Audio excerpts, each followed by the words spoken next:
ये कहानी बहुत ही ज्यादा मजेदार है। सोचो कि तुम्हें एक ऐसे वर्ल्ड में भेज दिया जाता है जहाँ पर मैजिक ही सब कुछ है। अब सोच रहे हो तो मेरे बारे में सोचो। मान लो कि मुझे एक ऐसे वर्ल्ड में भेज दिया जाता है जहाँ पर मैजिक ही सब कुछ है। बचपन से बच्चों को मैजिक स्कूल में भेज दिया जाता था जहाँ वो मैजिक के बारे में सीख सकते थे। लेकिन मेरे पास बहुत ज्यादा पावर तो थी पर लोग मुझे कमजोर समझते थे। तो कहानी की शुरुआत में हम इस कहानी के मेन कैरेक्टर मिथस को देखते हैं। वो अभी एक ट्रैवल मर्चेंट के साथ टाउन की तरफ जा रहा था क्योंकि टाउन के मैजिक स्कूल में एक एग्जाम होने वाली है जिससे उन्हें सिलेक्ट किया जाएगा। तभी रास्ते में मिथेस को किसी बीस्ट की प्रेजेंस महसूस होती है। उसका अंदाजा सही था क्योंकि वहाँ पर सच में एक टाइगर बीस्ट आ रहा था। मिथेस उसे बहुत ही जल्दी हरा देता है। बाद में वो टाउन में पहुँचता है जहाँ अभी वो एक वेपन शॉप पर आया हुआ था जहाँ उसकी मुलाकात अल्मा नाम की एक लड़की से होती है। वो अभी वहाँ शॉप ओनर से उनकी थिक तलवार मांगने के लिए आई थी। असल में थिक तलवार मोटी तलवार होती है जिससे हराया जा सकता है, लेकिन उसे नॉर्मल तलवार नहीं चाहिए थी। उसे चाहिए थी कि उस तलवार के ऊपर मैजिक स्पेल भी लगे हुए हो। लेकिन वो अंकल कहते हैं कि वो अभी उसे अपनी तलवार नहीं दे सकते क्योंकि स्पेल लगाने में टाइम लगता है और उसे वो तलवार अभी चाहिए क्योंकि एग्जाम आज ही है। तभी मिथेस आगे आता है और कहता है कि मैं तुम्हारी मदद कर सकता हूँ। लेकिन जब वो अंकल उसके हाथ पर उसके मैजिक क्रस्ट को देखते हैं तो कहते हैं कि तुम नहीं कर पाओगे क्योंकि तुम्हारा ये क्रस्ट बहुत कमजोर है। लेकिन फिर भी अल्मा के पास कोई रास्ता नहीं था,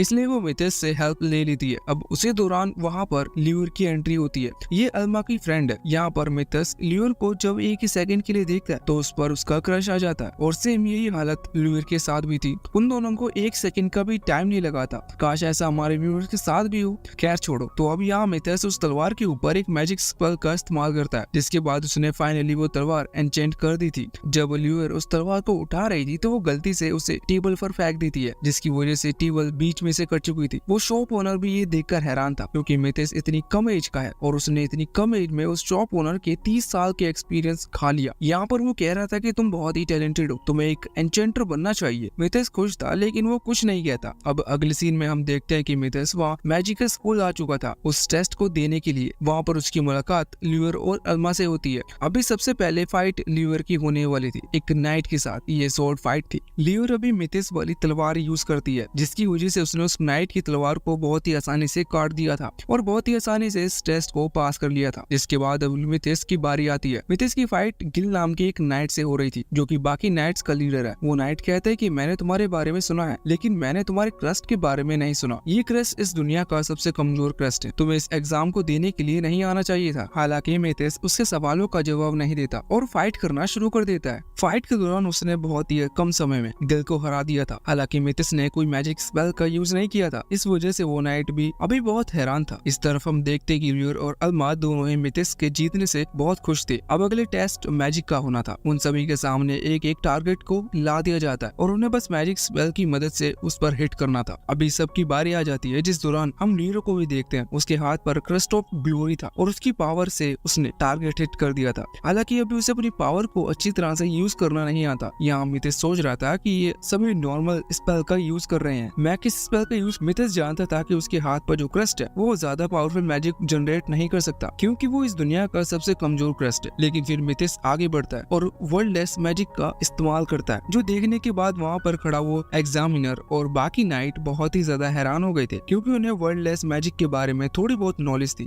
वैसे स्पेल के बाद वहाँ वो जगह तबाह हो चुकी थी। हालांकि मिथेस तो पास हो जाता है। हम बाद में देखते हैं कि जो स्टूडेंट पास हो चुके हैं उनसे मिलने के लिए प्रिंसिपल एडवर्ड आते हैं। वो सभी की तारीफ कर रहे थे और सभी को आगे अच्छा करने के लिए ऑल द बेस्ट कह रहे थे। बाद में मिथेस को एडवर्ड अपने ऑफिस में बुलाते हैं। मिथेस वहाँ पर जाते वक्त थोड़ा घबरा रहा था क्योंकि उसने वर्ड लेस मैजिक का इस्तेमाल करते हुए उस पूरे टास्क जोन को डिस्ट्रॉय कर दिया था। शायद उसे लग रहा था कि वो गुस्सा करेंगे, लेकिन जब वो वहाँ ऑफिस में पहुंचता है तो एडवर्ड उसकी तारीफ करने लगते हैं और वो बताते हैं कि उन्होंने उसे इसलिए बुलाया है क्योंकि वो चाहते हैं कि वो उनके टीचर को और बाकी स्टूडेंट को ये वर्ड लेस मैजिक सिखाए। यहाँ हमें जानने को मिलता है कि प्रिंसिपल एडवर्ड कोई छोटा मोटा आदमी नहीं है। उसके पास दो स्कूल है। एक स्कूल में नॉवेल्स पढ़ाते हैं और दूसरे स्कूल वाले में वैसे नॉवेल्स वर्ड लेस मैजिक को बहुत कमजोर मानते हैं, इसलिए उन्होंने बैन लगा रखा है। लेकिन एडवर्ड चाहते हैं कि यहाँ के स्टूडेंट वर्ड लेस मैजिक को सीखे क्योंकि एडवर्ड जानते हैं कि वर्ड लेस मैजिक बहुत काम की चीज है। अभी बाकी टीचर्स जो वहाँ खड़े हुए थे वो मिथेस से पूछते हैं कि क्या वो एडवर्ड की मदद करेगा, जिस पर मिथेस कहता है कि ठीक है, उसे कोई दिक्कत नहीं है। अब इनकी आज पहली मैजिक क्लास थी जिस दौरान टीचर मिथेस को भी वहाँ पर लेकर आते हैं और बताते हैं कि वो सभी को वर्ड लेस मैजिक सिखाएगा। सभी हैरान थे क्योंकि मिथेस उनकी एज का स्टूडेंट है। मिथेस उन्हें टारगेट हिट करके दिखाता है। उसने एक ही टाइम पर तीनों टारगेट को हिट कर दिया था। यहाँ पर दूसरे टीचर भी सामने आते हैं। उन्हें ज्यादा अच्छे से तो वर्डलेस मैजिक नहीं आता, पर वो बताते हैं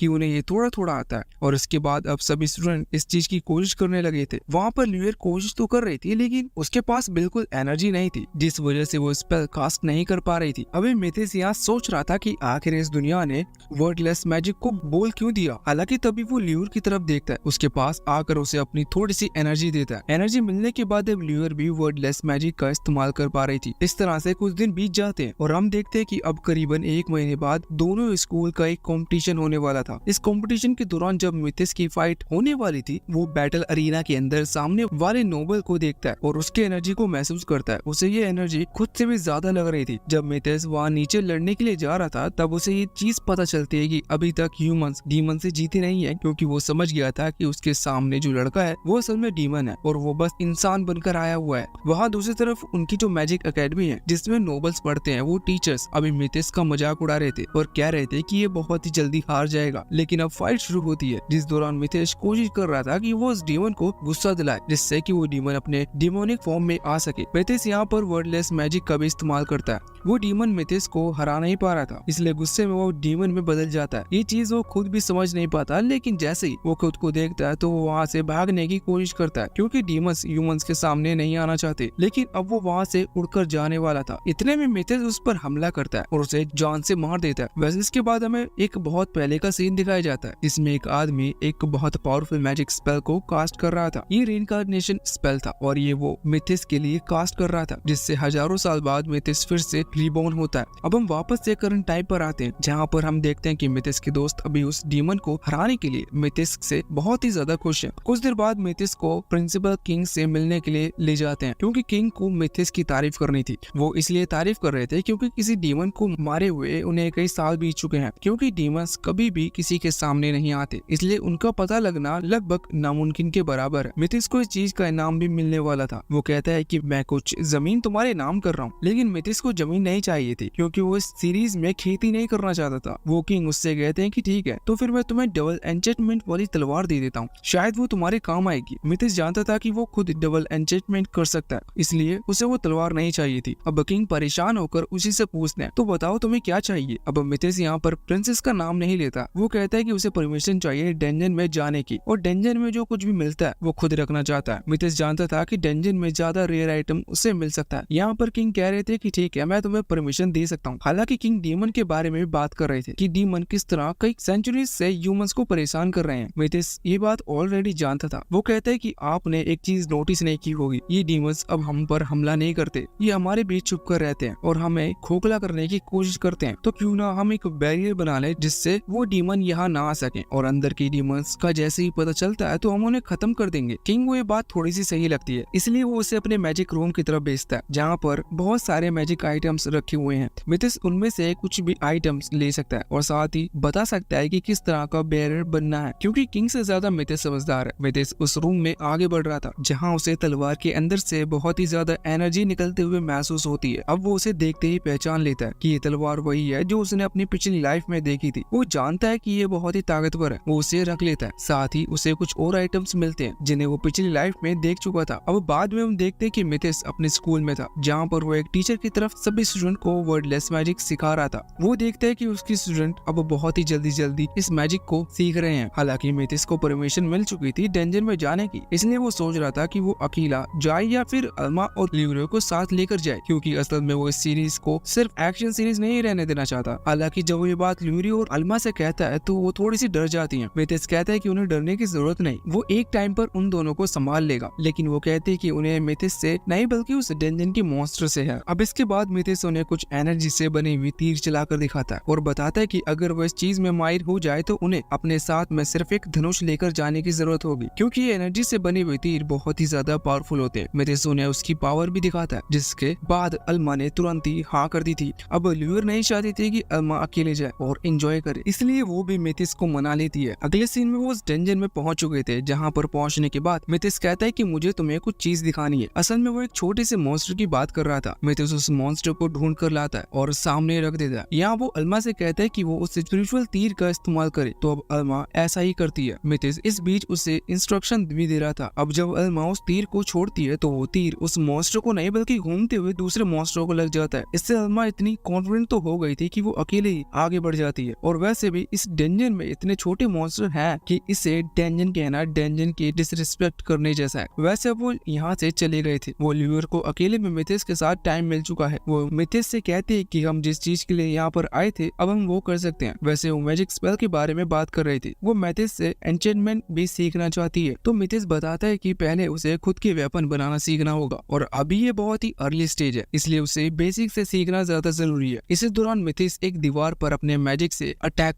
कर वहाँ होल्ड कर देता है, जिसके बाद उस दीवार के अंदर से एक ट्रेजर बाहर निकल कर आता है। वो बताता है कि इस डेंजन में हर जगह पर ट्रेजर छुपे हुए हैं, हमें हर एक ट्रेजर को ढूंढना है। इस दौरान वो उसे बेसिक भी बता रहा था एन्चेंटमेंट के, जिस वजह से ल्यूर बहुत खुश थी। दूसरी तरफ हम वहाँ अल्मा को देखते हैं। उसने कुछ मॉन्स्टर्स को मारते हुए इतना कॉन्फिडेंस गेन कर लिया था कि अब वो एक ही अटैक में ज्यादा मॉन्स्टर को मार पा रही थी। पर तभी वो सोचते है कि उसने गड़बड़ कर दी। वो ल्यूर और मिथिस को अकेले छोड़कर आ गई, ना जाने वो क्या कर रहे होंगे। यही सोचते वो लौट कर आती है, जहाँ वो देखती है कि ल्यूर अभी तलवार के साथ खेल रही थी। मतलब कि वो तलवार बनाना सीख गई है, लेकिन उसे ये परफेक्टली नहीं आता। हालांकि फिर वो इतना तो सीख ही गई है कि कुछ नॉर्मल इक्विपमेंट बना सके, इसलिए उसने अल्मा के लिए भी कुछ इक्विपमेंट बनाए थे। अल्मा दुखी थी कि उसने अपने दोस्त के बारे में गलत सोचा। हालांकि इसके बाद वो आगे बढ़ते हैं। कुछ दूर बाद अगले फ्लोर पर आने पर उन्हें बहुत सारे मॉन्स्टर एक साथ आते हुए दिखते हैं, इसलिए वो मिलकर उन पर हमला करने लगे थे। ल्यूर भी अभी स्पिरिचुअल एरोस का इस्तेमाल कर रही थी। वैसे हम देखते हैं कि मिथिस ने जो मैजिक क्रिस्टल जो कि किंग ने मैजिक रूम से उठाया था, वो भी उनके एक्सपीरियंस को डबल स्पीड से इंक्रीज कर रहा था। वैसे अब यहाँ के सारे छोटे छोटे मॉन्स्टर जैसे ही खत्म हो जाते हैं तो मिथिस सबसे पहले ल्यूर और अल्मा की तारीफ करता है और इसके बाद वहाँ पर एक फॉर्मेशन बनाता है और एक बैरियर क्रिएट कर लेता है। ये बैरियर थोड़ा सा घर टाइप का है। अल्मा और लूरा खुश थे क्योंकि वो जानते थे कि वो जिस चीज के लिए यहाँ पर आए हैं शायद वही चीज होने वाली है। लेकिन मिथिस वहाँ से जाने लगता है। वो पूछते कि वो कहाँ जा रहा है, तो मिथिस बताता है कि वो थोड़ा डीप जाना चाहता है। वो डेंजन की बात कर रहा था। वो 25th फ्लोर पर अकेले जा रहा है क्योंकि वहाँ पर थोड़े पावरफुल मॉन्स्टर मिल सकते हैं। अब उस जगह पर पहुँचने के बाद वो एक साथ बहुत सारे मॉन्स्टर को देखता है जो कि पहले वाले छोटे छोटे मॉन्स्टर से बहुत पावरफुल थे। मिथिस उन पर हमला करना शुरू कर देता है और बहुत ही कम टाइम में उसने लगभग सभी को हरा दिया था, जिसके बाद उसे एक पावरफुल एनर्जी महसूस होती है जो कि इस डेंजन के बॉस की थी। वो सीधा उसी डायरेक्शन में बढ़ जाता है। वहाँ पर पहुँचने के बाद उसकी मुलाकात एक बड़े से स्नेक बीस्ट से होती है। ये इस डेंजन का बॉस था। डेंजन बॉस मिथिस पर हमला करना शुरू कर देता है। मिथिस के नॉर्मल अटैक उस पर कोई काम नहीं कर रहे थे, इसलिए मिथिस तुरंत ही एक मैजिकल क्रिस्टल को डिस्ट्रॉय करता है और अपनी तलवार के साथ उसकी पावर को कंबाइन करते हुए हमला करना शुरू कर देता है। मिथिस के पावरफुल अटैक कुछ ही देर में उस स्नेक बीस्ट को हरा देते हैं, जिसके बाद वहाँ पर उस डेंजन में एक अर्थक्वेक आता है क्योंकि डेंजन बॉस मारा जा चुका है और मिथिस का भी अटैक पावरफुल था। इसी वजह से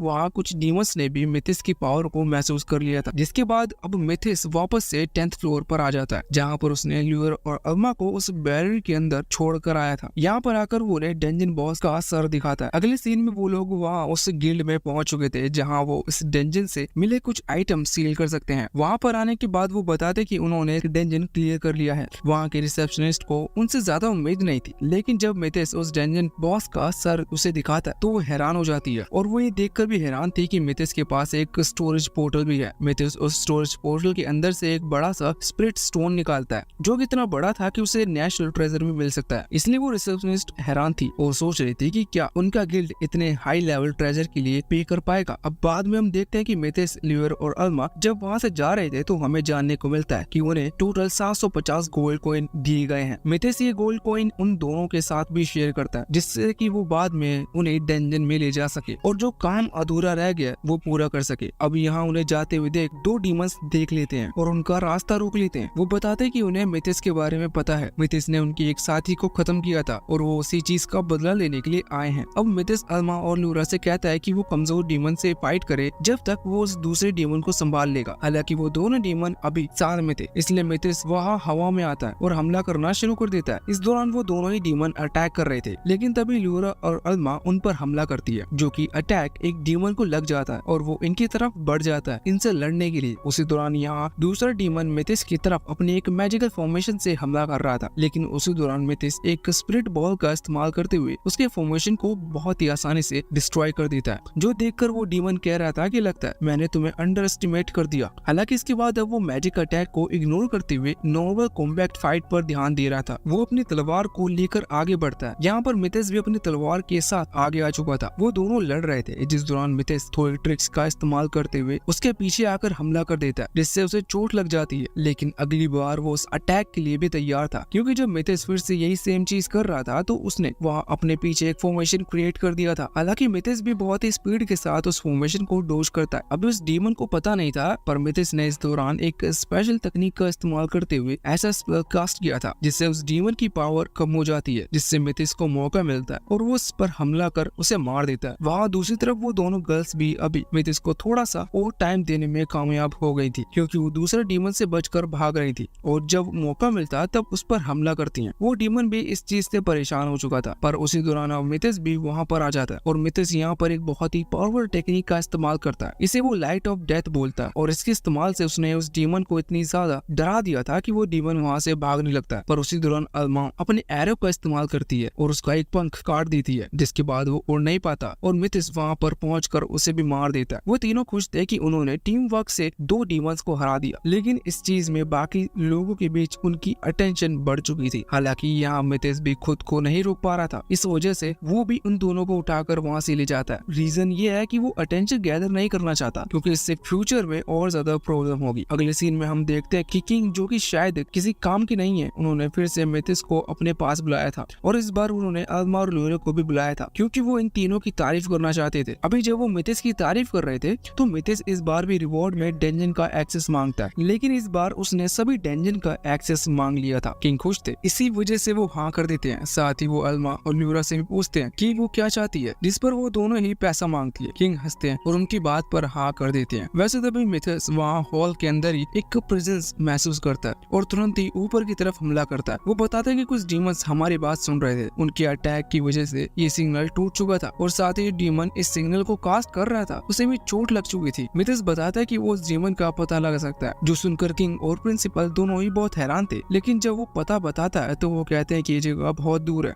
मिथिस कहता है कि हाँ आपने सही कहा, पर मेरी टेलीपोर्टेशन मैजिक की शायद वहाँ पर काम नहीं करेगा। ये सुनकर प्रिंसिपल हैरान थे और वो कहते हैं कि मतलब तुम टेलीपोर्टेशन मैजिक का भी इस्तेमाल करना जानते हो? मिथिस कहता है कि हाँ। हालांकि वो कहता है कि हमें माउंटेन की चोटी पर शायद हमारी प्रॉब्लम का सॉल्यूशन मिल जाए। ये चीज किसी को समझ में नहीं आती, लेकिन अगले सीन में हम देखते हैं कि मिथिस, ल्यूरी और अल्मा वहाँ उस माउंटेन की तरफ जा रहे थे। रास्ते में जाते हुए वहाँ पर मिथिस बताता है कि वो असल में यहाँ जाइंट डार्क ड्रैगन से बात करने के लिए आया है। अभी ल्यूरा और अल्मा ये सुनकर हैरान थे और कह रहे थे कि आखिर वो इतने डेंजरस ड्रैगन से बात क्यों करना चाहता है। असल में मिथिस उसकी हेल्प लेना चाहता था उस जगह पर उड़कर जाने के लिए, क्योंकि इससे टाइम की बचत होगी। हमें जानने को मिलता है कि इस ड्रैगन से वो मिलने जा रहे हैं, वो एक फीमेल ड्रैगन है, उसका नाम आयरिस है। इसे मिथिस ने हजारों साल पहले हराया था अपनी दूसरी वाली बॉडी से। और हमें यहाँ पर ये भी जानने को मिलता है कि जिस आदमी को हमने देखा था वो रेइनकार्नेशन स्पेल को क्रिएट करते हुए वो असल में मिथिस ही था और वो खुद के ऊपर उस स्पेल को यूज कर रहा था, जिससे कि हजारों साल बाद भी वो रेइनकार्नेट हो सके। अब यहाँ मिथिस अब आयरिस के पास आता है तो अल्मा और लूरा तो छुप गए थे और यहाँ आयरिस ने उसे पहचाना नहीं था, इस वजह से वो बहुत ही पावरफुल स्पेल का इस्तेमाल कर रही थी। लेकिन मिथिस उसके स्पेल को कैंसिल कर देता है, जो देखकर आयरिस हैरान थी। बाद में आयरिस को मिथिस की आइडेंटिटी के बारे में पता चलता है। मिथिस कहता है कि वो उसे मारने के लिए नहीं आया, बल्कि उसे उसकी मदद चाहिए। आयरिस बताती है कि वो मदद करना चाहती है लेकिन कर नहीं सकती, क्योंकि उसके पंख में चोट लगी हुई है और ये कई सालों पहले हुआ था। वो कहती है कि जिस टाइम पर तुमने मुझे हराया था तब हमारी वर्ल्ड बहुत हाईटेक थी, मतलब अभी के मुकाबले तब हम ज्यादा हाईटेक थे, क्योंकि उसके बाद में फिर कुछ वॉर्स हुई, जिसके बाद इंसानों ने खुद को ही कमजोर बना लिया। अभी मिथिस ये बात सुनकर समझ रहा था, लेकिन इसके बाद वो स्पेल का इस्तेमाल करते हुए चुटकियों में उसके पंख को ठीक कर देता है। इससे आयरिस खुश थी और अब वो उन तीनों को ही अपने ऊपर बिठाकर उस जगह की तरफ ले जाने लगती है। अभी ल्यूर और अल्मा हैरान थे कि आयरिस एक ड्रैगन होकर इंसानों जैसी बात कर सकती है, लेकिन उन्हें बाद में जानने को मिलता है कि आयरिस की उम्र कई हजारों साल की है। वैसे अभी आयरिस मिथिस से ये कह रही थी कि क्या हम टॉप स्पीड पर चलें, इससे हम वहाँ बहुत जल्दी पहुँच जाएंगे, लेकिन इस पर मिथिस कहता है कि नहीं, हम टॉप स्पीड पर नहीं जा सकते, क्योंकि इतनी स्पीड अल्मा और लूरा झेल नहीं पाएंगे, इसलिए अब वो स्लो स्पीड में जाते हैं। अगले सीन में हम देखते हैं कि मिथिस ने पहले वहाँ पहुंचकर उन डीमंस के गार्ड को हरा दिया था। उसी दौरान वो सामने की बिल्डिंग को देख रहे थे, क्योंकि उसे पता था कि जिन डीमंस के लिए वो यहाँ पर आए हैं वो यहाँ इसके अंदर हैं, लेकिन वहाँ से उसे एक बहुत ही स्ट्रॉन्ग एनर्जी महसूस हो रही थी। इतने में ही आयरिस आकर सीधा उस बिल्डिंग से टकरा जाती है। अभी ल्यूर और अल्मा भी उसके ऊपर बैठे थे, इसलिए उनकी भी हालत थोड़ी सी खराब हो गई थी।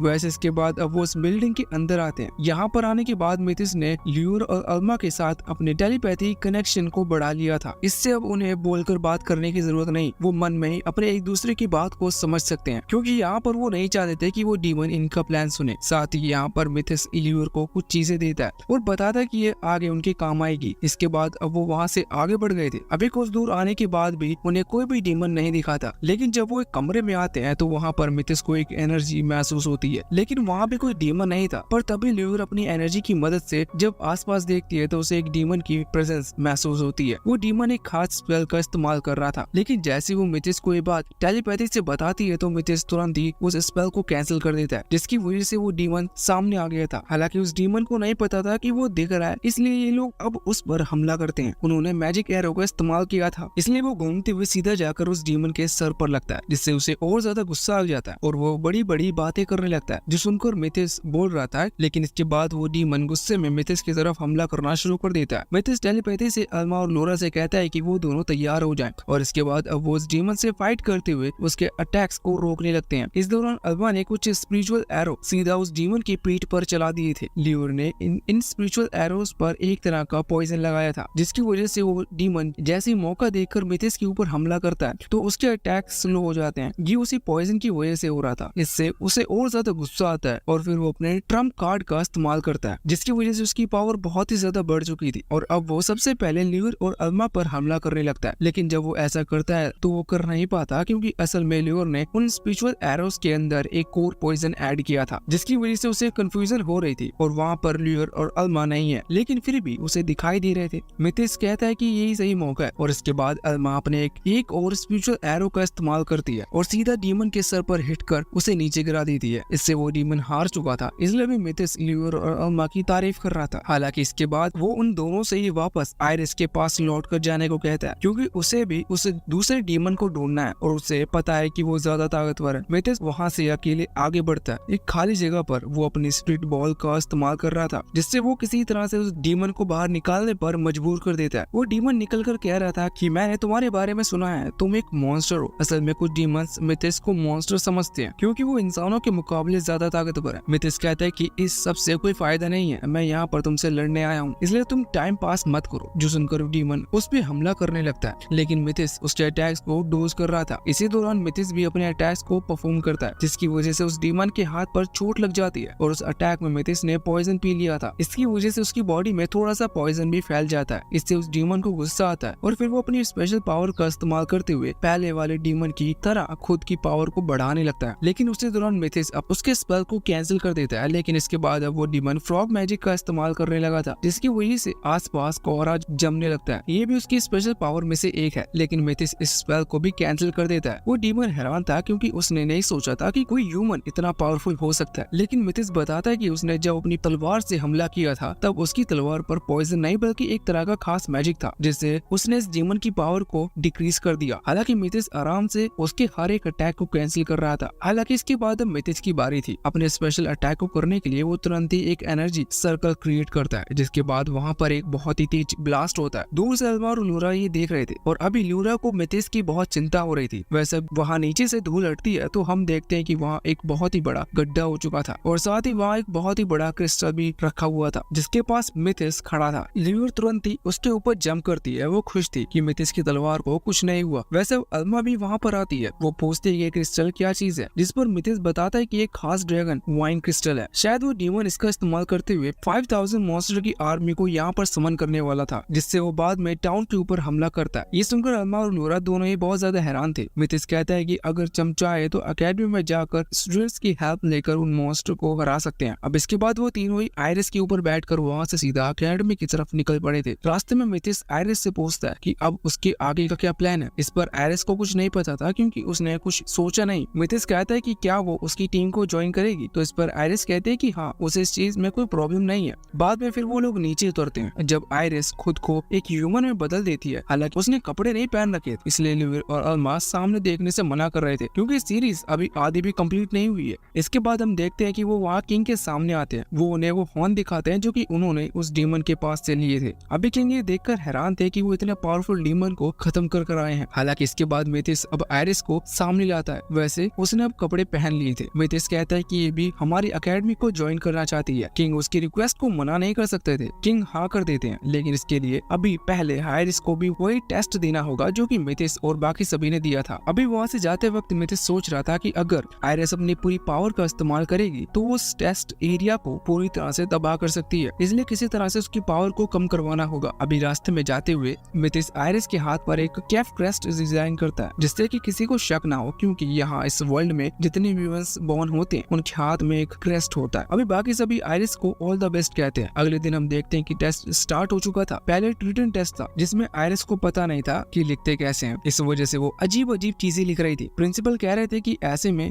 इसे कैसे पास कर सकता हूँ। बाद में सेकंड टेस्ट के दौरान आयरिस की फाइट होनी थी। ये फाइट अभी उसकी गिल के साथ हो रही थी। गिल वही है जिसके साथ मिथिस की फाइट हुई थी। वैसे हम भी कैसे याद रखेंगे जब मिथिस ही खुद भूल चुका था। अब यहाँ पर हम देखते हैं कि जब आयरिस अपनी तलवार उठाने की कोशिश कर रही थी तो उससे उसकी तलवार गिर जाती है, क्योंकि आज तक उसने कभी तलवार नहीं पकड़ी थी। तभी गिल सामने आकर उस पर हमला करने लगता है, लेकिन आयरिस उसकी तलवार को पकड़ लेती है और फिर उस पर हमला करते हुए उसे वहाँ से दूर फेंक देती है। मिथिस ने गिल के आसपास एक बैरियर बनाकर उसकी जान बचा ली थी, लेकिन वो दूर फेंक गया था। इसका मतलब वो हार चुका है, इसलिए आयरिस ने टेस्ट पास कर लिया। अब इसके बाद उसके मैजिक का टेस्ट होना था, जिसके लिए उसे टारगेट को हिट करना है, क्योंकि भले ही आयरिस के पास बहुत ज्यादा पावर है लेकिन फिर भी वो सही निशाने नहीं लगा पा रहा था। उसके अटैक बहुत पावरफुल थे लेकिन वो मिथिस की तरफ जा रहे थे, जिस वजह से मिथिस को अपने सामने शील्ड क्रिएट करनी पड़ती है। अब बाद में आयरिस 2-3 बार और कोशिश करती है, लेकिन जब वो टारगेट हिट नहीं कर पाती तो उसे थोड़ा सा गुस्सा आ जाता है, इसलिए वो थोड़ी ज्यादा पावर लगाने लगती है। मिथिस इसे देखकर तुरंत ही अपने और बाकी सभी के पास एक बैरियर क्रिएट करता है। अगले सीन में हम देखते हैं कि आयरिस ने अपने अटैक से वहाँ की पूरी जगह को डिस्ट्रॉय कर दिया था। सिर्फ मिथिस ने जितनी जगह में बैरियर बनाया था सिर्फ वही जगह बची हुई थी। वैसे देखा जाए तो टारगेट हिट हो चुके हैं, इसलिए आयरिस पास हो गई है। अगले सीन में हम देखते हैं कि अभी स्कूल की तरफ से एक माइनिंग चल रही थी, क्योंकि वहाँ पर उन्हें बहुत क्रिस्टल्स मिल रहे हैं, लेकिन माइनिंग के लिए एनर्जी की जरूरत होती है जो कि क्रेस्ट पर बिलोंग करती है।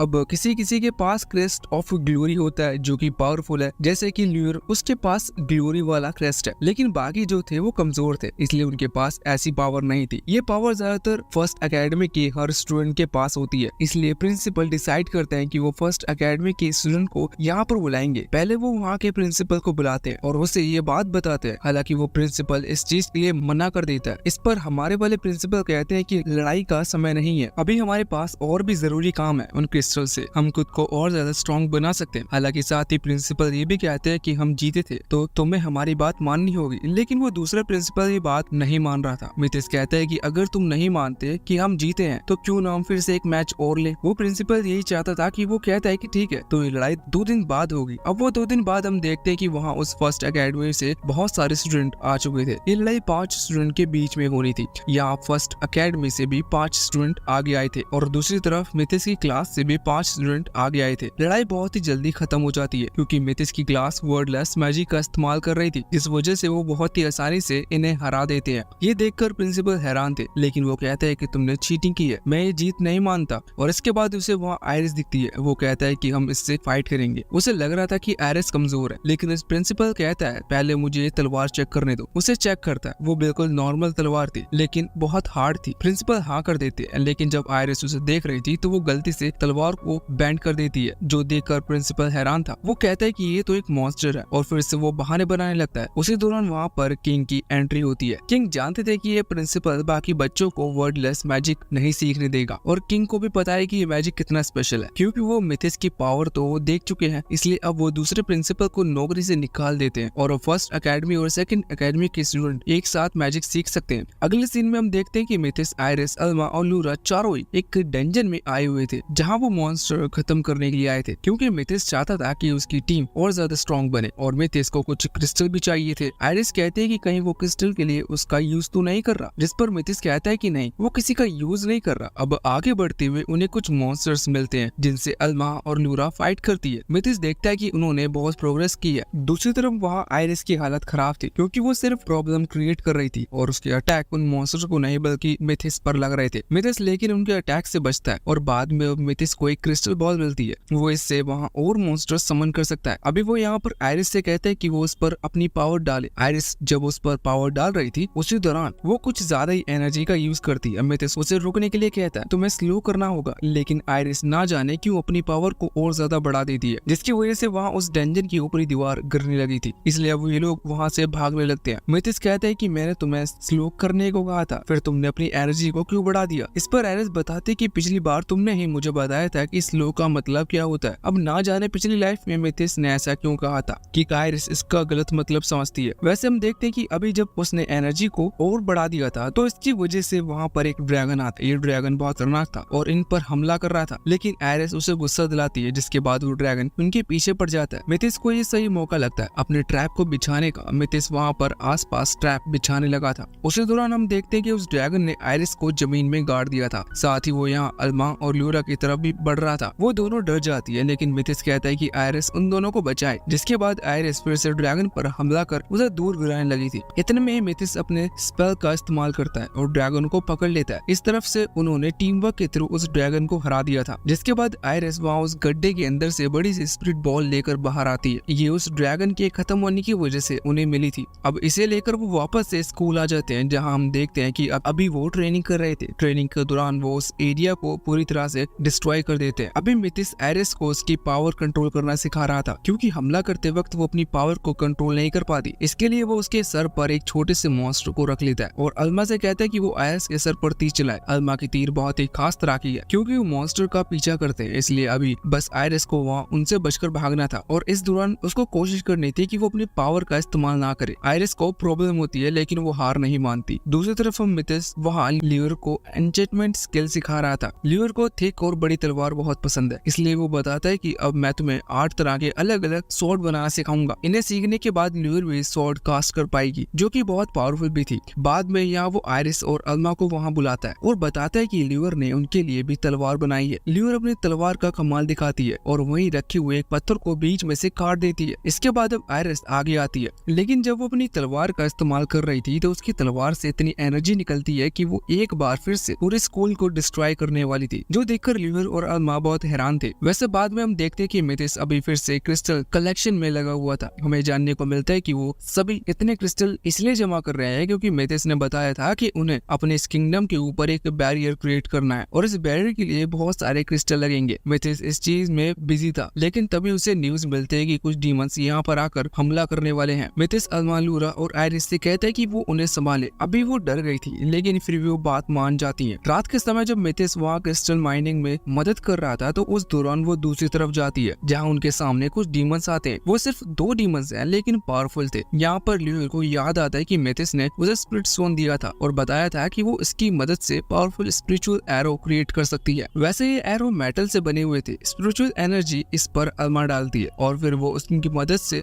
वहाँ उन डीमंस पर हमला करने लगी थी। अभी बहुत ही जल्द उन्होंने उन दोनों डीमंस को हरा दिया था। बाद में जब मिथिस को ये बात पता चलती है तो मिथिस उनकी तारीफ करता है और वो दोनों कहते हैं कि शायद वो डीमंस हमला करने की प्लानिंग कर रहे हैं। मिथिस बताता है कि उसे अभी कहीं नहीं जाना, इसलिए वो वहाँ से चला जाता है। लेकिन कुछ ही देर में एक डीमन वहाँ पर अपीयर होता है। वो इनसे बहुत गुस्सा था, इसलिए वो तुरंत ही उनकी तरफ हमला करता है। लेकिन सभी स्टूडेंट्स और प्रिंसिपल मिलकर एक फॉर्मेशन शील्ड क्रिएट करते हैं और इस डीमन के अटैक को रोक लेते हैं। वैसे वो डीमन इससे और ज्यादा गुस्से में आ गया था। तभी अल्मा अपने कुछ तीर उसकी तरफ चलाती है, लेकिन वो डीमन उन्हें डिस्ट्रॉय कर देता है और कहता है कि उसकी ये मामूली तीर उसे चोट नहीं पहुंचा सकती। इस दौरान ल्यूर अभी पावरफुल एरो क्रिएट करने में लगी हुई थी, लेकिन उसके पास इतनी एनर्जी नहीं और साथ ही वो इतनी माहिर भी नहीं है कि बहुत ज्यादा पावरफुल एरो क्रिएट कर सके। हालांकि बाद में वो सभी उसे मोटिवेट करते हैं, जिसके बाद ल्यूर फाइनली एक पावरफुल एरो क्रिएट कर लेती है, जिसके साथ अल्मा अपनी स्पिरिचुअल एनर्जी कनेक्ट करते हुए उस डीमन की तरफ चलाती है। डीमन ने उसे डोज कर लिया था, लेकिन तीर घूमते हुए आता है और इस डीमन को लग जाता है, जिस दौरान बाकी सभी भी उस पर हमला करते हैं और उसे खत्म कर देते हैं। लेकिन इतने में ही वहाँ एक पर डीमन का एक बहुत ही बड़ा ग्रुप आ जाता है। अभी इनके पास कोई होप नहीं बची थी। ये सोच रहे थे कि काश मिथिस यहाँ पर आ जाए, जिस दौरान अचानक से मिथिस वहाँ हवा में अपीयर होता है और बहुत ही स्पीड के साथ उन सभी पर हमला करते हुए उन सभी को हरा देता है और इसके बाद अब वो नीचे आ जाता है। यहाँ पर सभी इस चीज से बहुत खुश थे। वैसे मिथिस बताता है कि उसने अपना काम पूरा कर लिया है। वो उस क्रिस्टल को रेडी करने गया था जो कि बैरियर क्रिएट करेगा और फाइनली वो क्रिस्टल अब रेडी हो चुका है। वो उस पर एनर्जी डालते हैं और उसे एक्टिवेट करते हुए किंगडम के आसपास एक बैरियर क्रिएट कर लेते हैं। हालांकि मिथिस बताता है कि असली मजा अब आने वाला है, क्योंकि वो ड्रैगन वेन जिसे वो डीमन कंट्रोल कर रहे हैं वो एक्टिवेट होने वाले हैं और 5000 डीमन उनकी तरफ आने वाले हैं। ये सुनकर सभी डर जाते हैं, लेकिन मिथिस कहता है कि हम उन्हें हराएंगे। कुछ देर में वो ड्रैगन वेन्स एक्टिवेट होते हैं और ड्रैगन्स और मॉन्स्टर वेव्स की तरह वहाँ पर आने लगे थे। वेव्स की तरह मतलब पहले कुछ मॉन्स्टर आते हैं, जिन्हें हराने के बाद फिर और मॉन्स्टर आते हैं। इस तरह से वो आगे बढ़ते जा रहे थे। लास्ट में कुछ पावरफुल मॉन्स्टर जब उस वेंस से निकल रहे थे तभी वो वापस से वेंस के अंदर ही अब्सॉर्ब हो जाते हैं, जिसके बाद वहाँ पर सबसे ज्यादा खतरनाक मॉन्स्टर निकल कर आता है। ये फाइनल बॉस लेवल मॉन्स्टर था। मिथेस खुश था क्योंकि वो इतने ही पावरफुल मॉन्स्टर से लड़ना चाहता था। वो आगे आता है और हमला करना शुरू कर देता है। इस दौरान वो अपने कई सारे स्पिरिट स्टोन का यूज कर रहा था, लेकिन वो मॉन्स्टर इतना पावरफुल था कि वो खुद को हील करते जा रहा था। लेकिन मिथेस भी उस पर स्पेशल तरीके से हमला करता है। वो कई सारे फॉर्मेशन बनाता है जिनके ऊपर छलांग लगाते हुए वो अपनी स्पीड को बढ़ाते जा रहा था, और बस वो इन्हीं की मदद करते हुए कई सारे हमले करता है जिनसे वो मॉन्स्टर नहीं बच पाता और फाइनली उसे बहुत चोट लग जाती है, जिसके बाद मिथेस पूरी पावर से फाइनल ब्लो करते हुए उसे खत्म कर देता है। अभी सभी स्टूडेंट के साथ साथ पूरा किंगडम मिथेस से बहुत ही ज्यादा इम्प्रेस और खुश था। बाद में हम देखते हैं कि मिथेस अभी प्रिंसिपल से कह रहा था कि वो अपनी पावर को बढ़ाने के लिए वो डंजन एक्सप्लोर करना चाहता है, जिसके लिए उसे इस किंगडम से बाहर जाना होगा। प्रिंसिपल को कोई प्रॉब्लम नहीं थी, बल्कि वो उसे स्कॉलरशिप भी देते थे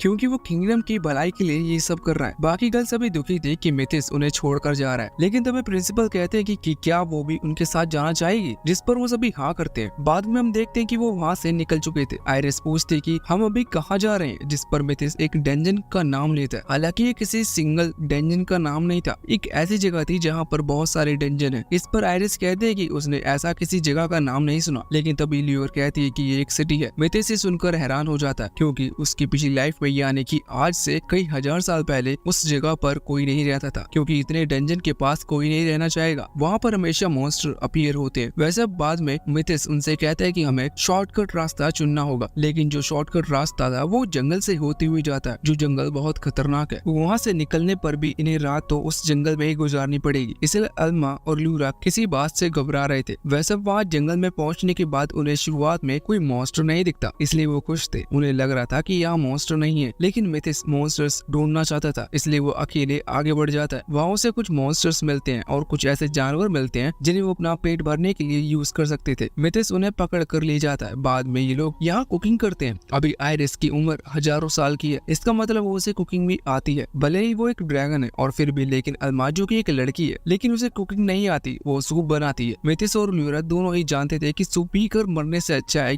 वो किसी डीमन के हाथों मारे जाएं, इसलिए वो सूप को नहीं पीती। पर आयरिस को ये बात नहीं पता थी, इसलिए वो सूप को पी लेती है। हालांकि जब वो उसे पीती है तो उसे महसूस होता है कि सूप को लेना उसकी जिंदगी की सबसे बड़ी गलती थी। इसके बाद अब वो लोग वहाँ से आगे बढ़ चुके थे। वो बहुत कॉन्फिडेंट थे क्योंकि अब उनकी तरफ कोई मॉन्स्टर नहीं आएगा। इसका कारण ये था कि सभी मॉन्स्टर ने आयरिस के अंदर से निकलने वाले उस ड्रैगन एनर्जी को महसूस कर लिया है और अब वो डर गए हैं। कुछ ही देर में ये लोग वहाँ टाउन में पहुँचते हैं, जहाँ पर टाउन की हालत बहुत खराब थी। तभी एक लैंटर्न जो कि वहीं लगी हुई थी वो ब्लास्ट करती है। ये लोग थोड़े से घबरा जाते हैं। हालांकि बाद में उनकी मुलाकात वही टाउन के एक आदमी से होती है और वो उन्हें यहाँ से जाने को कहता है। अब उस आदमी से इन्हें जानने को मिलता है कि यहाँ सिटी का जो नया लॉर्ड है उसने लगभग हर घर के बड़े आदमी को डंजन में जबरदस्ती भेजा, जिससे कि वो लोग वहाँ से क्रिस्टल लेकर आए और उन मॉन्स्टर को हरा सके। मिथेस को ये चीज बिल्कुल गलत लगी थी क्योंकि कोई भी इसे किसी तरह से किसी को फोर्स नहीं कर सकता। अब बाद में मिथेस और उसका पूरा ग्रुप वहाँ गिल्ड में जाकर अपना नाम रजिस्टर करवाता है, लेकिन वहाँ पर मिथेस की मुलाकात एक बड़े दिल वाले लड़की से होती है। वो बड़ी दिल वाली इसलिए थी क्योंकि जब मिथेस उससे नाम रजिस्टर करने को कहता है तो वो कहती है कि उसे ऐसा नहीं करना चाहिए क्योंकि इससे उसकी इन्फॉर्मेशन सिटी के नए लॉर्ड को लगेगी और फिर वो मिथेस को अपने पपेट की तरह यूज करेगा। मिथेस उसे ये चीज के लिए थैंक्स कहता है, लेकिन वो ये भी कहता है कि वो ये चीज खुद ही देखना चाहता है। वैसे इसके बाद अब तभी वहाँ पर एक लड़की आती है और कहते हैं कि उन्हें कुछ हीलर्स की मदद की जरूरत है। अगर यहाँ पर कोई हीलर है तो अपना हाथ ऊपर करे। मिथेस तुरंत ही अपना हाथ ऊपर कर लेता है। इसके बाद वो उन्हें बहुत सारे एडवेंचर के पास लेकर जाती है। वो सभी बहुत ही ज्यादा बुरी हालत में थे। मिथेस तुरंत ही आगे बढ़ता है और एक एडवेंचर को हील करने लगता है, लेकिन इतने में ही वहाँ पर एक प्रीस्ट आते हुए वो मिथेस से ऐसा करने से मना करता है क्योंकि मिथेस की उम्र कम है और उन्हें नहीं लगता कि वो किसी को हील कर सकता है। साथ ही उसके हाथ पर भी बहुत वीक क्रस्ट है, लेकिन मिथेस कहता है कि उसे एक मौका देना चाहिए क्योंकि मिथेस तुरंत ही उस आदमी को हील करता है और वो आदमी पूरी तरह से ठीक हो जाता है। ये देखकर वो प्रीस्ट हैरान था, लेकिन इसके बाद अब उन्होंने मिथेस को परमिशन दे दी थी कि वो सभी मिलकर काम कर सकते हैं। साथ ही अब प्रीस्ट भी उनकी हेल्प कर रहे थे। देखते ही देखते बहुत कम टाइम में वो वहाँ सभी को हील कर देते। अब बाद में जब प्रीस्ट जब मिथेस को थैंक्स कह रहे थे तब मिथेस उनसे यहाँ लॉर्ड के बारे में पूछते, जिस पर वो बताते कि यहाँ पर जो पहले वाले लॉर्ड था वो अच्छा था, लेकिन किसी बीमारी के चलते वो मारा गया। उसकी बीमारी का अभी तक पता नहीं चला और दूसरी चीज उसके बाद जो नया लॉर्ड आया उसने पूरी टाउन को परेशान करके रखा है।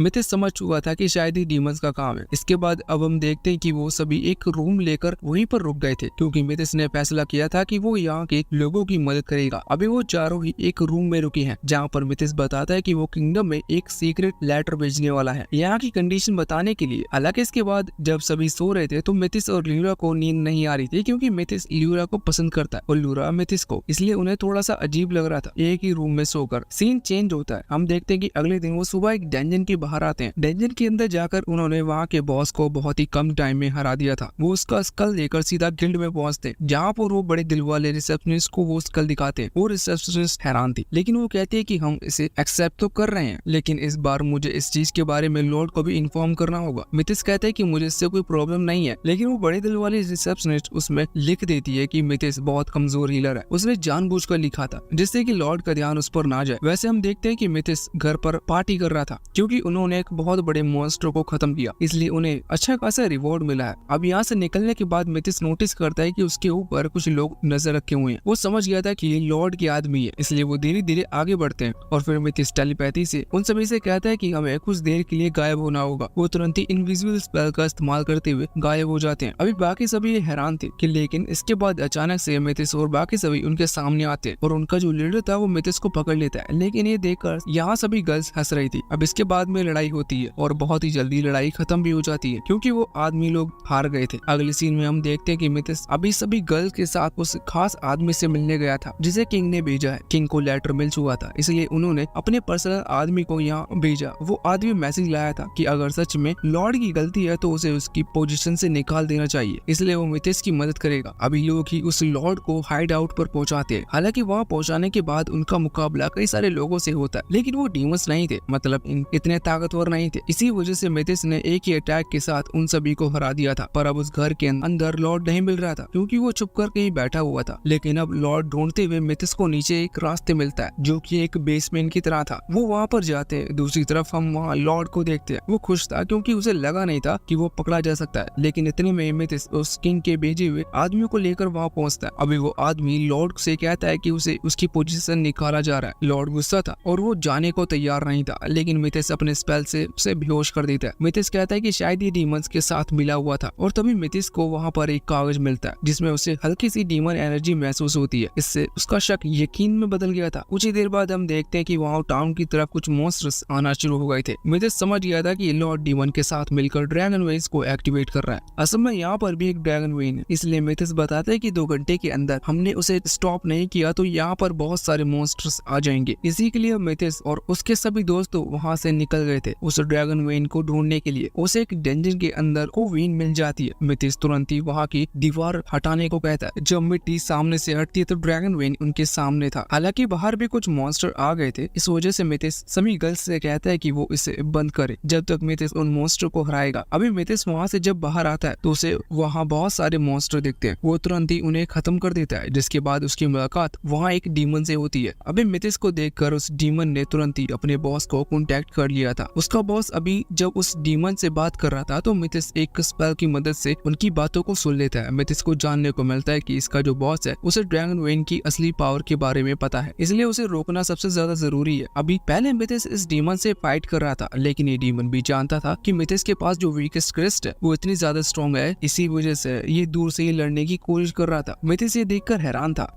कि इसे मेरी क्रेस्ट के बारे में कैसे पता, लेकिन फिर भी मिथिस ट्रैप बिछाने में माहिर है, इसी वजह से वो भी अलग अलग तरीके से हमला कर रहा था। वो कोशिश कर रहा था कि वो डीमन उसके ट्रैप में फंस जाए और बहुत ही जल्द ऐसा हो जाता है, लेकिन उसी दौरान उस डीमन का बॉस उसे अपनी पूरी पावर यूज करने को कहता है, जिसके बाद ये डीमन जैसे ही परमिशन मिलती है वो तुरंत अपने असली फॉर्म में आ जाता है और मिथिस पर हमला करने लगता है। वहाँ दूसरी तरफ ल्यूर को चिंता हो रही थी, लेकिन यहाँ मिथिस फिर से उस डीमन को ट्रैप में फंसाता है और अपनी तलवार आगे करते हुए उसे हरा देता है। जिसके बाद हम देखते हैं कि ल्यूर अल्माउराइरिस ने यहाँ इस ड्रैगन विंग को बंद कर दिया था, जिसकी वजह से सिटी के अंदर आए हुए मॉन्स्टर भी गायब हो जाते हैं। वो जो मॉन्स्टर बचे हुए थे उन्हें ल्यूर अल्माउराइरिस मिलकर हरा देते हैं। बाद में मिथिस कोशिश कर रहा था कि वो डीमन बॉस का पता लगा पाए, हालांकि किसी तरह से वो उससे कनेक्ट कर लेता है, लेकिन डीमन बॉस उसे बताता है कि वो कितने भी कोशिश क्यों ना कर ले, लेकिन वो उसके हाइड आउट का पता नहीं लगा सकता। मिथिस को थोड़ा सा गुस्सा आता है। वो कहता है कि मैं तुम्हें छोड़ूंगा नहीं और मैं जल्दी तुम्हारे पास आ रहा हूँ, लेकिन अभी मिथिस को नहीं पता था कि वो उसके पास कैसे जाएगा। तभी मिथिस को एक डिवाइस के बारे में याद आता है, तो वो सभी को गर्ल्स को बताता है कि उन्हें एक ऐसे डिवाइस ढूंढना होगा जिससे कि हम उस डीमन बॉस का पता लगा सके। वो हैरान थी और पूछ रही थी कि मिथिस को ऐसे किसी डिवाइस के बारे में कैसे पता। मिथिस बताने वाला था कि वो डिवाइस उसी ने बनाया था, लेकिन तभी आयरिस उसे रोक देती है, जिससे मिथिस की आइडेंटिटी रिवील नहीं होती। बाद में हम देखते हैं कि वहाँ किंगडम में स्कूल के पास पहुंच चुके थे, जहाँ ये प्रिंसिपल से कहते हैं कि इन्हें किंगडम से बाहर जाने की परमिशन चाहिए। फिर से अब इसी चीज के लिए पहले किंग तक ये मैसेज भेजना होगा, जिसमें 2-3 दिन लगेंगे। तो मिथिस कहता है कि कोई बात नहीं, तब तक वो यहाँ स्कूल में रुक कर काम करवाएगा। असल में उनके स्कूल में काम चल रहा है, क्योंकि पिछली बार मिथिस और उसके दोस्तों ने ट्रेनिंग के वक्त स्कूल को तबाह कर दिया था। मिथिस देख रहा था कि वो क्या मदद कर सकता है, लेकिन तब भी वो वहाँ आयरिस को पहले ही अपनी मर्जी से हेल्प करने लगती है, जिसकी वजह से वो हेल्प कम करती है बल्कि चीजों को तोड़फोड़ ज्यादा कर देती है। अब हम देखते हैं कि 2 दिन बाद मिथिस को परमिशन मिल चुकी थी, इसलिए वो उस डिवाइस का पता लगाने के लिए निकल गया था। दूसरे किंगडम में आने के बाद वो उन्हें जगह का पता चल जाता है, लेकिन उस जगह पर जाने के लिए उनकी एडवेंचर रैंक का भी अच्छी खासी होनी चाहिए। उन्हें लगभग A रैंक पर पहुंचना था। अब इसके लिए वो वही के किसी गिल्ड में पहुंचते हैं, जहाँ वो बताते हैं कि उन्हें किंग ने भेजा है। अब वहाँ का जो एग्जामिनर था वो मान जाता है, लेकिन वो बताता है कि उनका टेस्ट लेने के लिए दूसरा एग्जामिनर आएगा। तभी वहाँ पर जूलियस नाम के एक S रैंक एडवेंचर की एंट्री होती है। वो बताता है कि आज इनका एग्जामिनर वही है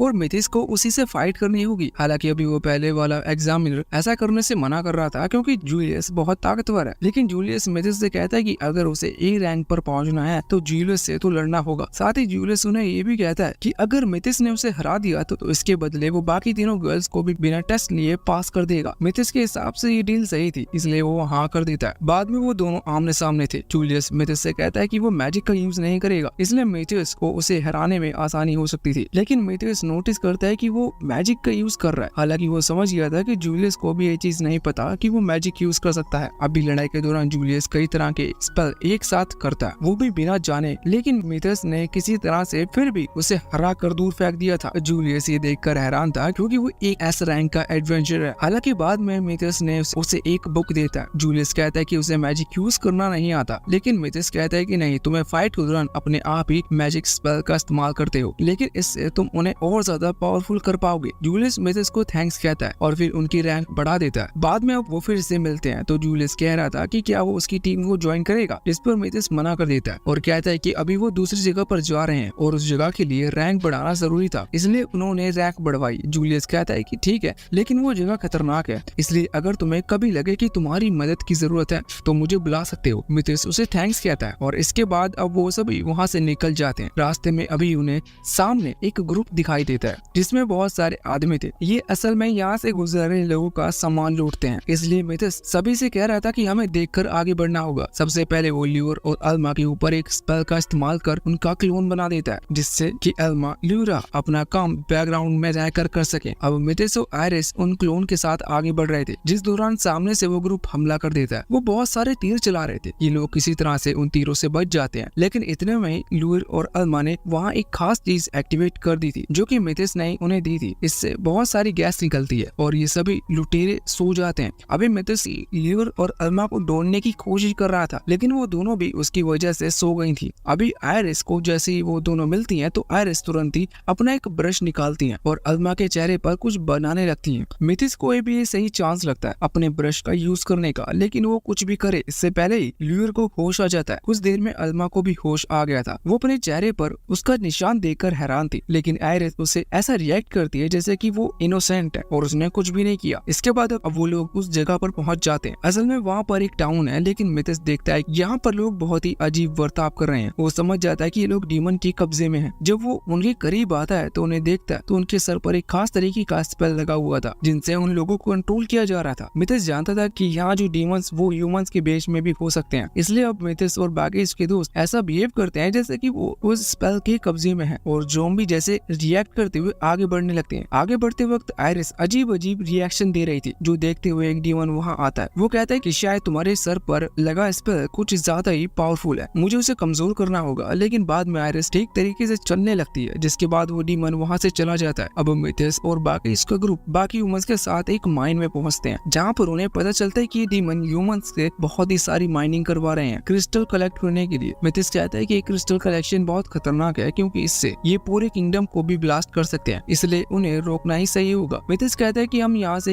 ह्यूमंस को बचाएंगे और इन ह्यूमंस को रोकेंगे। अब वो प्लान स्टार्ट हो चुका था। मिथिस और उसके दोस्त एक जगह पर आकर रुकते हैं और आसमान की तरफ एनर्जी फैलाते हैं, जो कि वो उन डीमंस के लीडर ने नोटिस कर ली थी। वो सभी से कहता है कि सभी डीमंस उस तरफ जाएं और पता लगाएं कि एनर्जी किस वजह से वहाँ फैल रही है। लेकिन अब जब वो वहाँ जा रहे थे तभी अचानक से उन पर हमला होना शुरू हो जाता है। ये हमला ठीक पीछे से हुआ था, इसलिए कोई भी उस हमले से नहीं बच पाता। ये अटैक मिथिस और आयरिस मिलकर कर रहे थे। असल में उन्होंने प्लान बनाया था कि वो आयरिस को आगे भेजेंगे जिससे कि वो डीमंस उसका पीछा करे जितने भी वो उन्हें खत्म कर सकते हैं, और ये प्लान कामयाब भी होता है। हालांकि आयरिस गुस्सा थी क्योंकि उसे चारा भी बनाया जाया था, पर फिर भी बाद में उसे हाँ करनी पड़ती है। अभी वो डीमन लीडर ये देखकर हैरान था कि उसके इतने सारे डीमन एक साथ कैसे मारे जा सकते हैं। लेकिन फिर जब उसे कोई रास्ता नहीं मिलता तो वो बाकी साथी उसे कहता है कि हमें इस सिटी को तबाह करना होगा, क्योंकि उनके पास इतने क्रिस्टल हो गए हैं कि वो यहाँ सिटी को ब्लास्ट कर सकते हैं। अब वो क्रिस्टल लेकर आगे आते हैं, लेकिन तभी अचानक से वहाँ जूलियस आ जाता है और पीछे से उस डीमन को खत्म कर देता है जो क्रिस्टल ला रहा था। ये देखकर उनका लीडर हैरान था। वैसे उसी दौरान वहाँ पर मिथिस की एंट्री होती है। वो बाकी अभी डीमंस को मार देता है और वो जूलियस को देखकर हैरान था क्योंकि यहाँ पर उनको हेल्प की जरूरत पड़ेगी। उसी दौरान कुछ और डीमन हमला कर रहे थे, लेकिन तभी आयरिस वहाँ पर आती है और मिथिस को बचा लेती है। इसके बाद मिथिस उन डीमन को रोकता है और बाद में आयरिस को थैंक्स कहता है। वैसे अब वहाँ पर अल्मा और ल्यूरा भी आ चुके थे। वो चारों ही देखते हैं कि जूलियस अभी उन डीमंस के लीडर से फाइट कर रहा है। मिथिस बीच में इंटरफेयर नहीं करता क्योंकि मिथिस को विश्वास था कि जूलियस उसे हरा देगा। लड़ाई के दौरान जूलियस खुद से मैजिक का यूज कर पा रहा था क्योंकि जूलियस की दी हुई बुक उसने ये चीज समझ ली थी कि किस तरह से मैजिक स्पेल का यूज किया जाता है। वो अपनी पावर बढ़ाता है, लेकिन सामने वो डीमन की पावर भी बढ़ जाती है। उन दोनों के अटैक पावरफुल थे और ये लड़ाई सुबह तक चलती है, लेकिन अंत में जीत जूलियस की होती है। लेकिन तभी वो डीमन मरा नहीं था। उसकी आंखें ग्लो करती हैं और वो मिथिस से कुछ कहने लगता है। बाद में हमें जानने को मिलता है कि जो डीमन का बॉस है वही उस डीमन को कंट्रोल कर रहा था मिथिस को कुछ मैसेज देने के लिए। हालांकि इसके बाद वो डीमन खाक में बदल जाता है और मारा जाता है। अभी जूलियस कह रहा था कि अगर तुमने उसकी बात सुन ली हो तो मुझे हील कर दो। मिथिस तुरंत ही उसे हील करता है और फिर जूलियस वहाँ टाउन के लोगों पर से उस स्पेल का असर हटाता है। सभी लोग नॉर्मल हो चुके थे। वो पूछते हैं कि अभी अभी क्या हुआ। जूलियस बताते कि उसने उनकी जान बचाई है। साथ ही जूलियस एस रैंक का एडवेंचर है, इसलिए उसके पास इतनी पावर थी कि वो यहाँ पर डिसीजन ले सकता था जो कि एक लॉर्ड लेता है। अभी एक आदमी उसे अच्छा लगता है, इसलिए जूलियस तुरंत ही उसे इस टाउन का नया लॉर्ड बना देता है, जो देखकर मिथिस और उसका ग्रुप बहुत ही ज्यादा हैरान था क्योंकि अभी तक जूलियस को उस आदमी का नाम भी नहीं पता था। अब बाद में हम देखते हैं कि जब ये लोग यहाँ से निकलने लगते हैं तो मिथिस का ग्रुप फिर से जूलियस की मदद के लिए थैंक्स कहता है और वैसे वो दोनों अपने अलग अलग रास्ते पर निकल पड़ते हैं। अभी मिथिस को डिवाइस यहाँ नहीं मिला था, उसे थोड़ा सा और आगे जाना होगा। वो जर्नी कंटिन्यू रखता है। उसी टाइम में वो लोग एक लॉर्ड रुइंस वाली जगह पर पहुंचते हैं। कमाल की बात ये थी कि असल में इस पूरी जगह को मिथिस ने ही बनाया है, लेकिन अब जब वहाँ जो पिरामिड था इन्हें उनके अंदर जाना था। वो ल्यूर को कह रहे थे कि हम इनके अंदर जाएंगे कैसे, क्योंकि यहाँ तो कोई रास्ता नहीं है। लेकिन मिथिस बताता है कि यहाँ पर एक खास तरीके के मैजिक का यूज किया गया है। अब मिथिस सेम उसी मैजिक को अपोज करते हुए अपने एक नए मैजिक स्पेल का यूज करता है, जिसकी मदद से उसने वहाँ उस पिरामिड के ऊपर लगे बड़े स्टोन को बाहर निकाल लिया था। अब वो लोग अंदर कूदते हैं। अंदर आने के बाद यहाँ वो आगे बढ़ रहे थे, जिस दौरान सामने मिथिस को अपना वो डिवाइस दिख जाता है। मिथिस जानता था कि यहाँ पर और भी कई सारे ट्रेजर हैं, इसलिए वो सभी से कहता है कि वो लोग आसपास घूमकर अपने लिए कोई ना कोई ट्रेजर ढूंढ सकते हैं। अभी आयरिस को ज्यादा ही खुश थी क्योंकि उसे यहाँ पर खाना ढूंढना था। वो सभी ढूंढने निकल गए थे। ल्यूर एक वेपन लेकर आती है। मिथिस देखता है कि इस वेपन पर कितना खून लगा है, लेकिन मिथिस जानता था कि ये बहुत कमजोर है क्योंकि पिछली लाइफ में उसने वेपन तो बहुत सारे बनाए थे, लेकिन कूल बनाने के चक्कर में उसने कई कमजोर वेपन भी बनाए थे। अब तभी अल्मा वहाँ पर एक और वेपन लेकर आती है जो कि एक स्पेयर थी। वो देखने में खतरनाक लग रही थी। मिथिस कहता है कि ये बहुत ही पावरफुल है, लेकिन ये हमारी जान ले सकती है, इसलिए इसका यूज नहीं किया जा सकता। तभी आयरिस वहाँ आती है। सबसे ज्यादा खुश वही थी क्योंकि उसे अपने मन की चीज मिल चुकी थी। उसे यहाँ हजारों साल से सील रखा हुआ खाना मिल चुका था। हालांकि 1000 साल में तो एक्सपायरी डेट की भी एक्सपायरी निकल जाती है, तो बस आप समझ जाइए वो खाना कैसा होगा। वैसे अब वहाँ मिथिस ने खास डिवाइस को एक्टिवेट कर दिया था। वो डिवाइस सारी इंफॉर्मेशन निकालता है। अभी उसे कुछ ऐसी चीजें चाहिए थी जिससे उसे डीमन लॉर्ड का थोड़ा सा पता चल सके। मिथिस तुरंत ही एक बड़े से क्रिस्टल को वहाँ रख देता है और उससे उस डिवाइस को डीमन लॉर्ड की एनर्जी भी महसूस हो जाती है। वो बताता है कि डीमन लॉर्ड सील में कैद है, लेकिन वो जल्दी वो आजाद होने वाला है। और साथ ही मिथिस ये भी जानता था कि डीमन लॉर्ड कितना ज्यादा ताकतवर है। मिथिस समझ गया था कि वो मिथिस से भी ज्यादा ताकतवर है। इसका मतलब मिथिस उसे नहीं हरा सकता। मिथिस बाकी उससे कहता है कि उसे करीबन 100 साल तक ट्रेनिंग करनी होगी, तब जाकर वो इतना ताकतवर बन पाएगा कि उसे हरा पाए। मिथिस अभी दूसरे कोई आइडिया भी याद नहीं कर रहा था, इसलिए वो फैसला करता है कि वो 100 साल तक ट्रेनिंग करेगा। लेकिन ये सुनकर वो तीनों ही गर्ल्स हैरान थी। अभी ल्यूर तो सबसे ज्यादा दुखी थी क्योंकि वो 100 साल तक मिथिस की तलवार यूज नहीं कर पाएगी। लेकिन तभी आयरिस कहती है कि क्यों ना मिथिस किसी स्ट्रॉन्ग वेपन की मदद ले। अभी सुनते हुए मिथिस को याद आता है कि उसने पिछली लाइफ में एक तलवार बनाई थी। वो तलवार अभी तो उसके पास नहीं है, लेकिन वो उस डीमन लॉर्ड को हरा सकती है।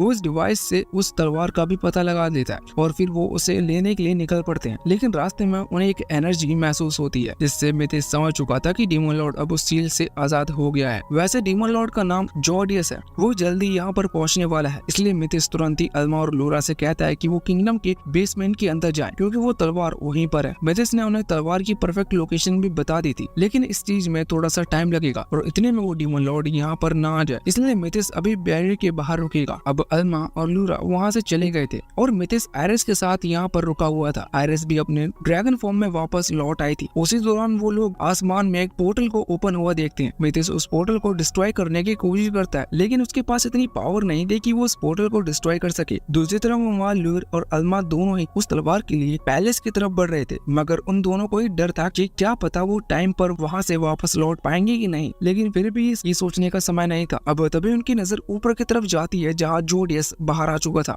अभी किंगडम के बाकी लोग उसे देख पा रहे थे, वो सभी घबरा जाते हैं। लेकिन तभी मिथिस यहाँ पर आयरिस से कहकर एक फायर स्पेल फॉर्मेशन क्रिएट करवाता है और हमला करता है। लेकिन हम देखते हैं कि इस अटैक के बाद भी जॉर्डियस को ज्यादा चोट नहीं आई थी, बल्कि वो और ज्यादा गुस्से में आ चुका था। वो तुरंत ही अपने आइटम बॉक्स के अंदर से अपनी तलवार को बाहर निकालता है और मिथिस की तरफ हमला करने लगता है। लेकिन मिथिस उसके अटैक को रोकने के लिए सामने कई सारे बैरियर क्रिएट कर देता है। लेकिन इतने में जॉर्डियस फिर से उसके ऊपर हमला करता है। मिथिस को उससे बहुत ज्यादा डैमेज पहुंच रहा था, जिससे जॉर्डियस हैरान था। वो समझ गया था कि मिथिस अपने पिछली लाइफ जितना ताकतवर नहीं है। दूसरी तरफ हम वहाँ ल्यूर और अल्मा को देखते हैं। वो वहाँ पैलेस में पहुंच चुके थे, लेकिन जब वो बेसमेंट की तरफ जा रहे थे तो वहाँ के सिपाही उन्हें रोक देते हैं। उसी दौरान किंग की एंट्री होती है। जैसे ही वो किंग को ये बात बताते हैं तो किंग उन्हें बेसमेंट में जाने की परमिशन दे देते हैं। दूसरी तरफ अब हम वापस से या मिथिस के पास आते हैं। हम देखते हैं कि अभी जॉर्डियस कह रहा था कि मुझे तो तुमसे बहुत ज्यादा उम्मीद थी, लेकिन तुम तो बहुत कमजोर हो। वो फिर से मिथिस पर हमला करता है, लेकिन मिथिस सही वक्त पर वहाँ आयरिस के ऊपर चला जाता है। मिथिस बस कोशिश कर रहा था कि वो ल्यूर और अल्मा को जितना हो सके उतना टाइम दे पाए और जॉर्डियस को रोक पाए, लेकिन जॉर्डियस उसका मजाक उड़ाते हुए कह रहा था कि तुम सच में कितने कमजोर हो। मुझे लगा कि मेरी फाइट एक पावरफुल अपोनेंट से होगी, पर तुम तो अभी बच्चे हो। वहाँ दूसरी तरफ अब हम देखते हैं कि अल्मा और ल्यूर अब उस खास स्पिरिट बॉल को लेकर आगे बढ़ रहे थे, जो कि उन्हें मिथिस ने दी थी। तो वो एक बक्से के पास आकर ग्लो करती है, जिसके बाद उन्हें मिथिस की बनाई हुई वो खास लेजेंडरी स्वॉर्ड मिल जाती है। इस तरफ मिथिस जब देखता है कि अब उसके पास कोई रास्ता नहीं बचा है, तो वो सोचता है कि उसे खुद को सेक्रीफाइस करना होगा। हालांकि इससे जॉर्डियस समझ चुका था कि मिथिस किसी चीज के लिए अभी उसे रोक रहा है, इसलिए अब जॉर्डियस मिथिस को इग्नोर करता है और वहाँ उस बैरियर पर हमला कर देते हैं। मिथिस ये देखते हुए हैरान था और उसका ध्यान वहाँ उस बैरियर पर आ गया था। जॉर्डियस समझ गया था कि मिथिस इस बैरियर को बचाने की कोशिश कर रहा है, इसलिए अब वो फिर से बैरियर की तरफ हमला करता है। बैरियर मजबूत था, इसलिए वो अभी तक डिस्ट्रॉय नहीं हुआ था। तभी हम वहाँ नीचे देखते हैं कि अल्मा और ल्यूरा उस तलवार को लेकर वहाँ से बाहर निकल आए थे। लेकिन उसी दौरान वहाँ कुछ डीमंस आते हैं और उन्होंने अभी इनके एकेडमी के स्टूडेंट्स को पकड़ रखा था, इसलिए वो डिमांड करते हैं कि उन्हें वो वेपन दे दे, वरना वो इन स्टूडेंट्स को मार देंगे। इस तरफ मिथिस ये चीज नोटिस करता है कि जॉर्डियस ने डेड डीमंस को रिवाइव कर लिया है। अब उन डेड डीमंस से लड़ पाना मुश्किल था। इस दौरान जॉर्डियस फिर से बैरियर पर हमला करता है। मिथिस ये देखकर बैरियर को बचाने के लिए जाता है, पर तभी हमें पता चलता है कि जॉर्डियस ने अपने अटैक आयरिस की तरफ कर दिया था। ये बस उसकी चाल थी, लेकिन मिथिस किसी तरह से उस स्पेल को भी रोक लेता है। अभी जॉर्डियस हंसते हुए कह रहा था कि तुम बिल्कुल बेवकूफ हो, जो तुम कमजोर को बचाने की कोशिश कर रहे हो। वैसे इसके बाद हम वहाँ वापस अल्मा और लूरा को देखते हैं। अभी वो स्टूडेंट उनसे कह रहे थे कि वो उनकी जान की चिंता ना करे और मिथिस को जाकर वेपन दे, लेकिन अब अल्मा उस तलवार को नीचे रख देती है, क्योंकि वो अपने दोस्तों को मरते हुए नहीं देखना चाहती थी। इस तरफ मिथिस सोच रहा था कि क्या उसे इस फाइट में गिव अप कर देना चाहिए। असल में उसके पास एक दूसरा तरीका भी था। अगर वो गिव अप करके गायब हो जाए और फिर से एक रीइंकार्नेशन स्पेल का इस्तेमाल करे, तो वो एक बार फिर से कुछ सालों बाद रीबॉर्न हो सकता है, जिसके बाद वो चाहे इस डीमन को हरा देगा। लेकिन तभी मिथिस को अपने दोस्त के साथ वाली मेमोरीज याद आती है। वो सोचता है कि उसके दोस्त उस पर भरोसा करते हैं और अगर उसने अभी यहाँ पर गिव अप किया तो उन्हें धोखा देने जैसा होगा। इसलिए वो फैसला करता है कि भले इस बार वो मारा भी क्यों ना जाए, लेकिन वो हार नहीं मानेगा। वो अपनी लाइफ एनर्जी को अपनी नेचुरल एनर्जी बनकर यूज कर रहा था और खुद को सेक्रीफाइस करने के लिए पूरी तरह से तैयार था। तभी दूसरी तरफ हम वहाँ प्रिंसिपल और बाकी स्टूडेंट उन इविल डीमंस को घेर लेते हैं, जिस दौरान अल्मा और लूरा उस तलवार को वापस से लेने में कामयाब हो गए थे।